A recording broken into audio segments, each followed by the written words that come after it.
495 of our Lord, when Arthur was crowned king, Britain lay torn betwixt hope and fear. Soldiers on horseback swept through valleys, taking villages, burning homes, and binding folk in chains. Some fled into the hills, some hid in caves, and some stood guard at their doors, praying the fire would pass them by. In one such village dwelt Elowen, mother of quiet grace, and Caleb, her husband, steadfast in watch. Their son Lucien, the boy of Murland, wandered the forest, drawn by visions and whispers of a wizard's voice. Elowen dared the edge of the woods, yet dread held her back from its shadowed depths, for fear the soldiers would seize her if she strayed too far.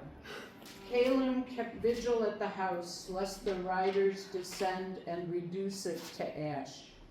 Thus begins our tale, a family caught between war and wonder, between fear and flame, between the false world of kings and councils and the true rhythm of God.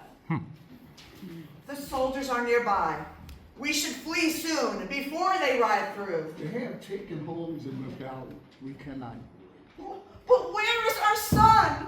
He said he would walk the woods and return by dusk yesternight. Yes, Thomas. I'm finished. He slows. Cosmo, where art thou hid? When morning breaks, the soul doth stir. 10,000 paths lie open wide. Yet 'tis not the path, but the thought that walks it, that maketh a man's world rise or fall. Master Cosmo, I have a trouble. The world turns cruel, and we mere bystanders are swept in wars we did not summon. Why must my kin suffer for kings and councils? Why do their choices shape our fate, if we be co-creators of our own lives? 2 realms there be, though man knoweth not. One false, one true, both paved with paths. But lo, the fool doth stumble not for lack of legs, but for want of knowing. For thought is frequency, and frequency binds.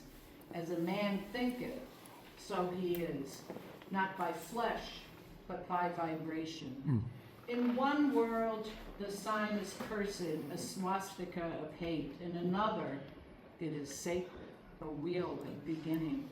Symbols bend to the hand that holds them, and so too doth reality bend to the mind that shapes it. Well, how should I think? How should I choose? How doth one command the tide, and he's but a feather, lifeless and drifting and tossed by the winds of kings and councils? Ah, child of Murland, thou art no feather but flame.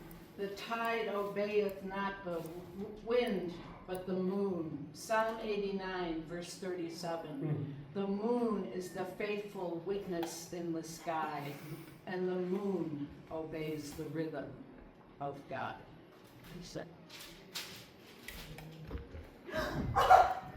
By the stars, where hast thou been, child? We fear thee, it was taken. The land is no longer safe. I walked the forest and found the field, and in the field I found like the voice. Time bit like reeds beneath her words. A week hath passed, yet I remain unmothered, but I have seen. Seen what, child? 2 worlds, one false, one true, both paved with paths, yet only one leads home. The wizard spoke that I am no feather, I am flame, and the tide obeys not the wind, but the moon.